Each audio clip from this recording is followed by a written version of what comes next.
You have no idea how long I've been hunting for this. When you move, things get a little crazy, but let's jump on with today's video.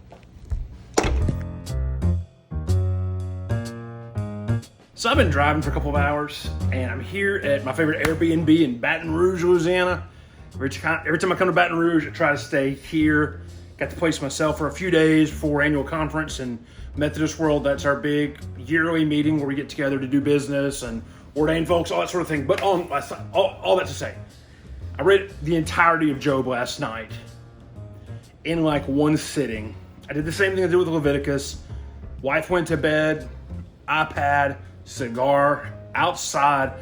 So I'm catching a running theme here of how I read these books that sometimes are difficult. We don't know what to do with. And I told you before that Job is like the book I look forward to the least when I do these sorts of things. But over the last couple of years, I've been coming around to Job. And last night, and I wish I would have made better note of it. I didn't. I was on the iPad. It was 10:30 at night. But I think I dug around, just pulled out the turkey buzzard. But I think it's around like chapters 27 to chapters 29, kind of the last time Job opens up his mouth. And what I began thinking about was a couple of things. One, a lot of times people say that Job is one of the oldest books in the Bible, which just that alone, I'll talk about that in a second. But what it also led to was the way that Job was talking about faithfulness and his experience with God, and really not just in those 3 chapters, but across the whole book, that if it is really old, what we're seeing is like the root levels of faithfulness and of acknowledgement and worship of Yahweh, even before Abraham, around the time of Abraham, before there's a sacrificial system. So that makes me ask a couple of things, and I'm just asking these questions on YouTube now. I don't have answers for them.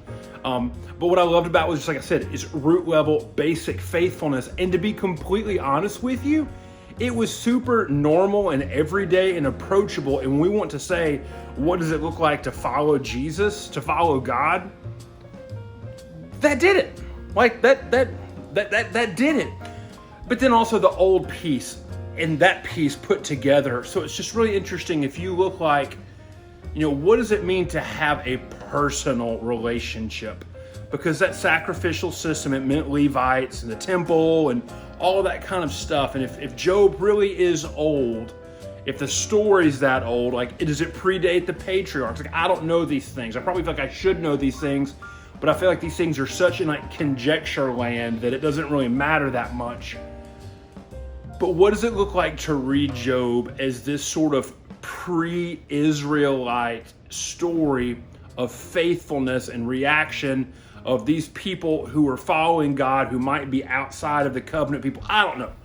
All that sort of thing to say, had a good time reading Job.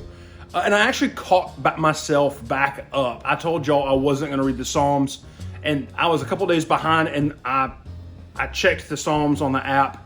And so I'm caught back up, and I'll make a video tomorrow about what happened when I read all of Proverbs and then Ecclesiastes in just kind of one sitting. But I'm Chad, I'm reading the Bible in 30 days, and this is my daily video, and I will see you back tomorrow with the big camera and the microphone and not the iPhone. But I'll see you then.